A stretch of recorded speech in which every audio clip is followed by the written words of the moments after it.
Hello and welcome to the Grapeseed Official Podcast. We're going to talk Unit 8 on today's Take a Step episode. Listeners to this podcast will know that the Mail Carrier song is probably my favorite song in Grapeseed, and I was very tempted to talk about it here. Instead, however, I wanted to jump into a shared reading component here in Unit 8. I'll get into it a bit more later, but both poems and both big books in this unit generally share the same big picture goals, drawing student attention explicitly to concepts of print. To me, Unit 8 has always marked a big shift in Grapeseed. While in Unit 3 you start writers and Unit 4 you start assembly lessons, those are more or less independent activities. Here in Unit 8, however, many different elements change and help focus students on becoming more effective readers and writers. We finished all of our single letter phonograms in Unit 7, and so the poems in Unit 8 focus more on concepts of print.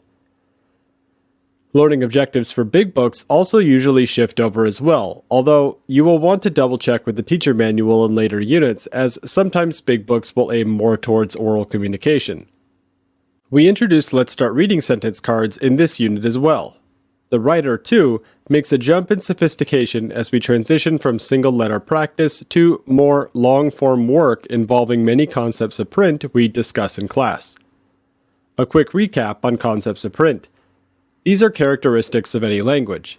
In English, these are things like spaces between words, sentences start with the capital letter and end with the punctuation mark, text is read from left to right and top to bottom, and so on. Depending on where you are teaching, concepts of print in English versus your student's home language can be similar or very different. Japanese, for example, is on the very different side of things.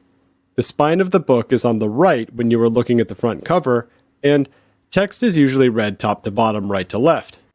For your students, getting used to the English way can be tricky. In early units in Grapeseed, we passively expose students to some of these concepts. When you do shared reading poems or big books, you are pointing at the words, showing students the order in which they are read. Through your expression, they might begin to understand some punctuation marks, like question marks and commas. As we transition to getting students reading and writing on a more sophisticated level themselves, we need to make sure they understand these concepts and not just hope our passive exposure has taught them whatever they need to know.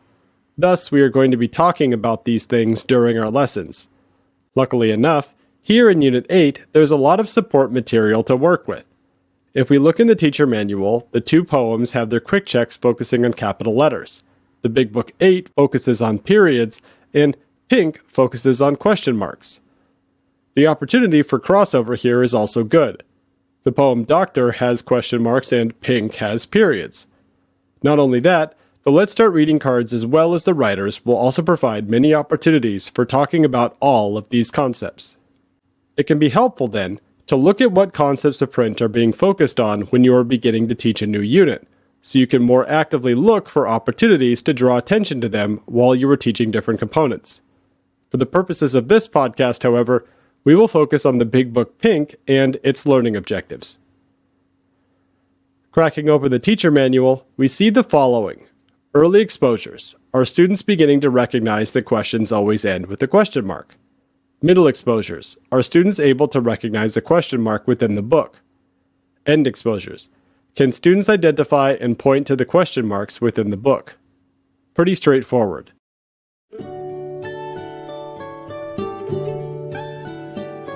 Goodbye, my friends, goodbye. I'm sad to say goodbye.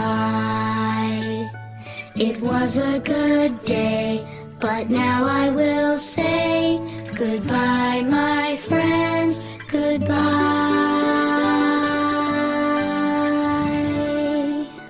Goodbye, everyone.